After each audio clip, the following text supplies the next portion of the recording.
jami'ar musulunci ba ta yadda sam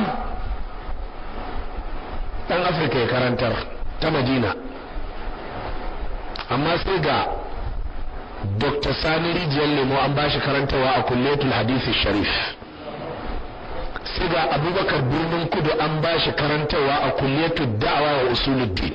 Me yasa? Saboda an san sun cancanta sun iya. to ni me wannan yake fassara maka? yan Najeriya suna nan a ko'ina. A yau a jami'a ta Ummul Qura a Makka, zakakurin malami da ke karantar da Qur'ani da haddashi shine Dr. Sami. Bahaushe ne dan cikin garin Kano gaba da baya, amma haihuwar Makka. Kenan ashe a yau idan da gaske ne mu 'yan Najeriya mun kai mu tsayi da kafanmu. Kawai matsalar mu shine tsari.